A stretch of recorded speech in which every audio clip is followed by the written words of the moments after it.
Now, we are talking about the lawyer turned author with 48 consecutive bestsellers. John Grisham is returning to one of his best-known characters for a very long-awaited sequel. Very long, yeah. I spoke to him last night about his career, about his new book, The Exchange, and he told me how its predecessor, The Firm, changed his life 30 years ago. It paved the way for future books. It allowed me to stop being a lawyer. I changed professions, which was a big deal. I stopped being a lawyer and became a full-time writer. And The Firm allowed me to do that overnight. And I closed my law office immediately. I didn't turn off the lights. I walked out and I said, I'm done, okay? I'm done being a lawyer. And I can now write full-time. That was the big change in my life.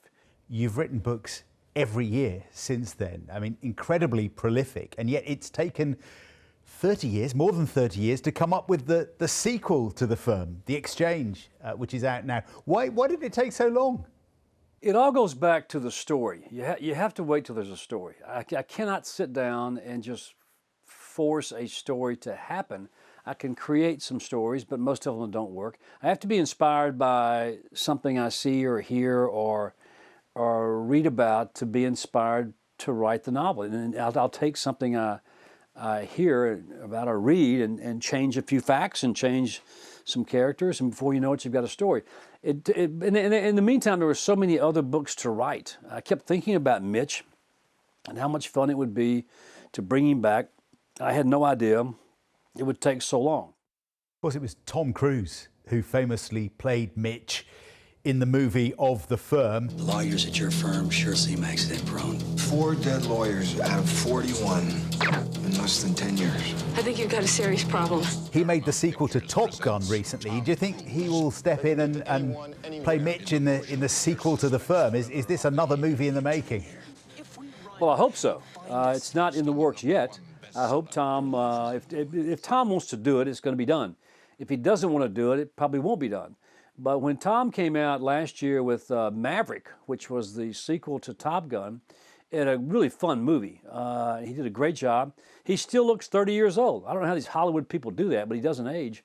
And we would have some fun conversations between my agent and my wife, and just casual conversation about what would a sequel look like for The Firm if Tom did it. And that was about the time I got the story for the Exchange and started writing the book. So yeah, that was always a factor because people remember The Firm, the book, but movies are much bigger than books. Talking of movies, of course, there's been a big writers' strike in Hollywood recently that's had a lot of coverage over here as well.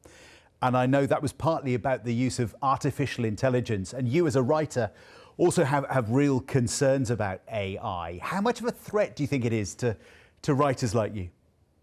I'm not sure the threat can be truly appreciated or gauged or explained or predicted. We do know, we filed suit a month ago.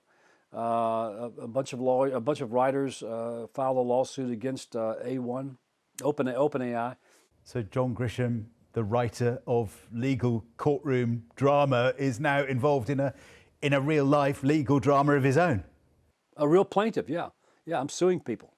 For 30 years, I've been sued by everybody else for slander, defamation, copyright, whatever. I guess it's my turn to file suit. Of course, in the months ahead, we're going to have Donald Trump in various courtrooms, the kind of legal drama that you couldn't even have imagined in a novel. There's so much about Donald Trump that no one could ever have imagined.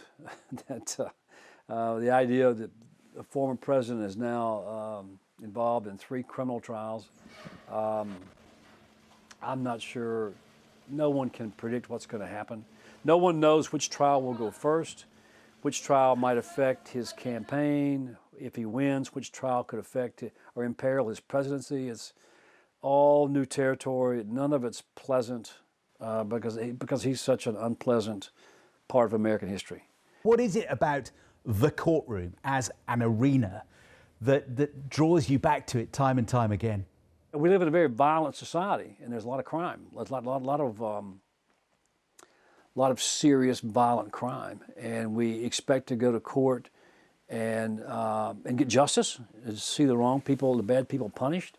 But we have an addiction to violence, guns, crime. It's very much a part of our culture, and that plays out in court. We love big, sensational trials. From what you're saying, it sounds like you are more pessimistic about the American justice system, about the court system, than you were when you were a young lawyer and starting to write 30 years ago. I'm more pessimistic because for the past 15 years, I've served on 2 boards dedicated to exonerating innocent people who are in prison. I have come to realize over the years that there are thousands of innocent people in prison.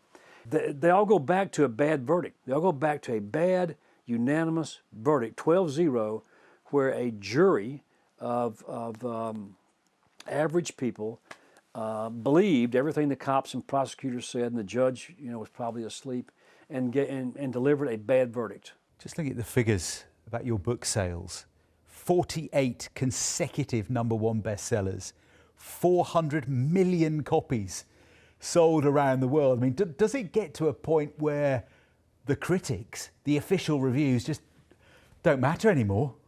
Yeah, about 30 years ago. When the firm came out 30 years ago, the reviews were generally bad. They hurt back then. I realized, look, when you write popular fiction, you're not going to get good reviews from the literary types, and you don't really want them. That was a long time ago. I've long since realized and believed that I've sold far too many books to worry about the critics. When you write fiction, you can aspire to win awards, literary awards, or you can hope for royalty checks. I like the royalty checks. So is that what motivates you to keep going? Because I have to say, if I'd sold that many books, I think I'd probably just stay in bed every day. I wouldn't bother getting up and writing. I tried that. It didn't work, okay? Well, yeah, it doesn't work. You can't quit. You can't just goof off and the rest of your life. And there are too many wonderful stories that I want to write about, serious stories about serious issues, wrongful convictions, death penalty, mass incarceration, environmental destruction, stuff I like to write about. Those are serious novels in the context of a legal thriller. But also there are just books like The Exchange, like The Firm, just good old-fashioned suspense, entertainment, mystery, thriller. Those are still a whole lot of fun to write. So I hope I got a few more of those left. I think he has. I think he's probably got loads more books. They're going to keep on coming. And that's the latest, The Exchange by John Grisham, out today. You're watching BBC Breakfast. It is 8:59.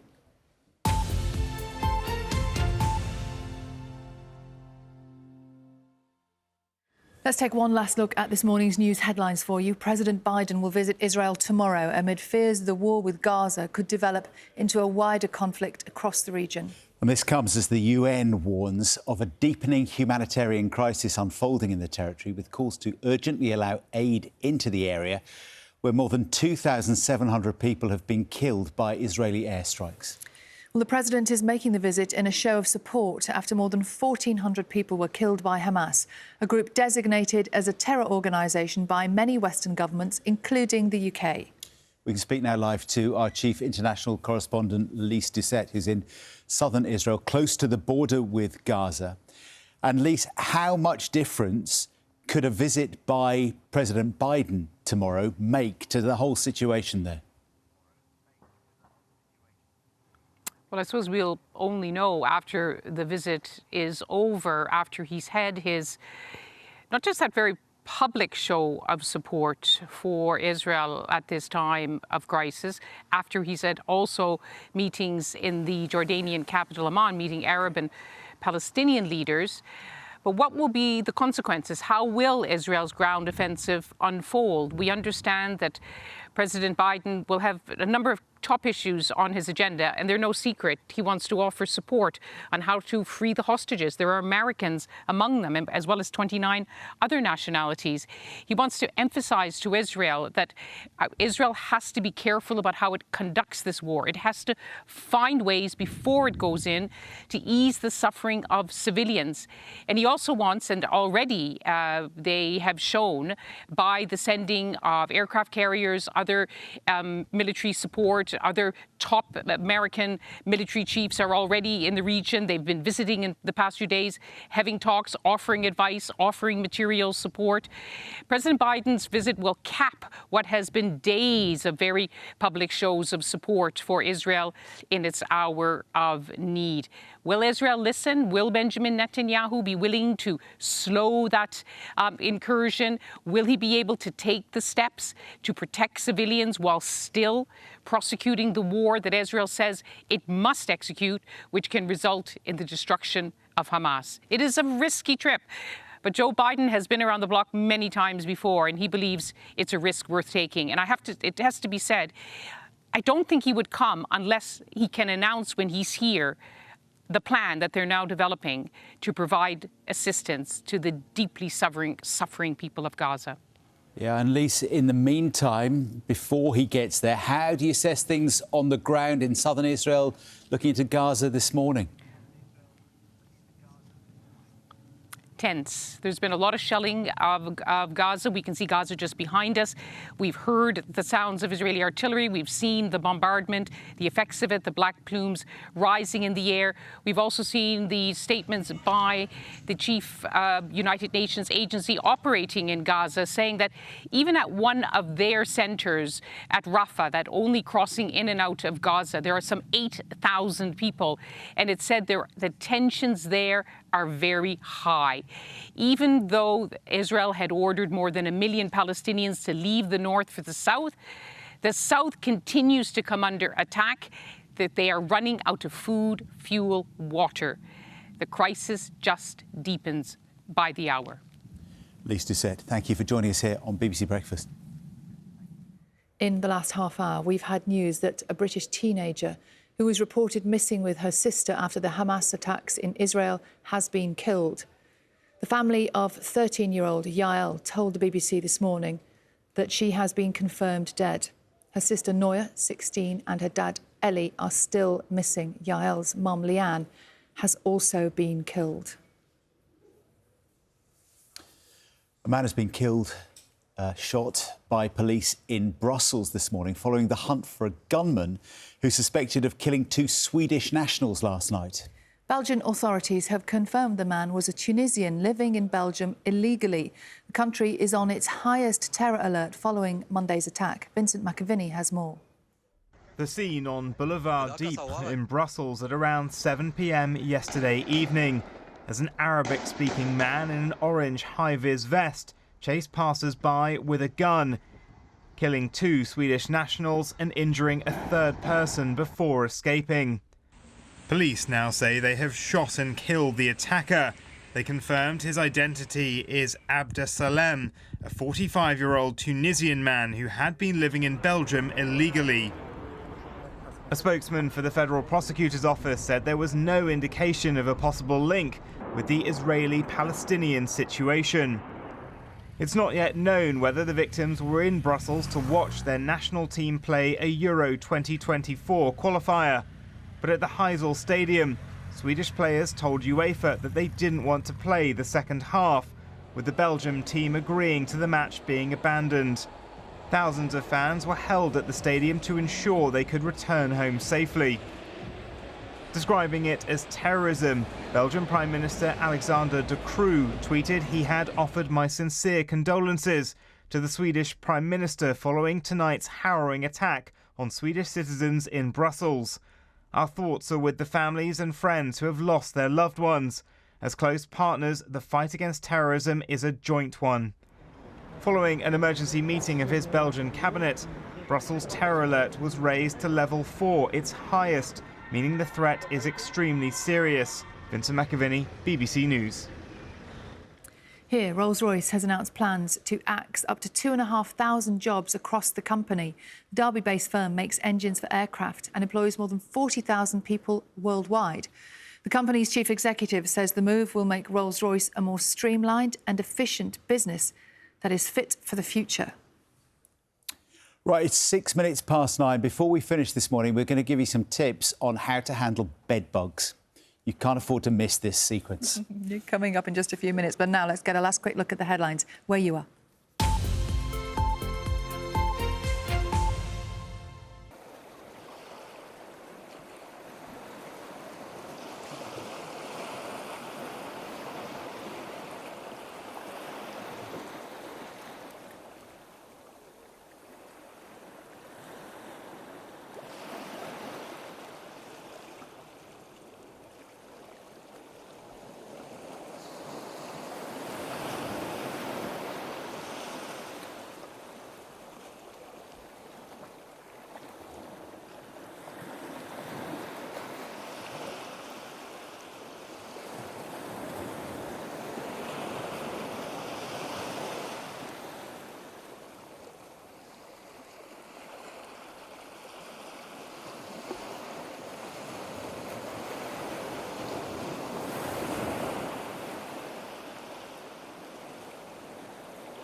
I'm sure you've heard the saying, don't let the bed bugs bite. But according to pest controllers, there has been a rise in call-outs because of the creepy crawlies.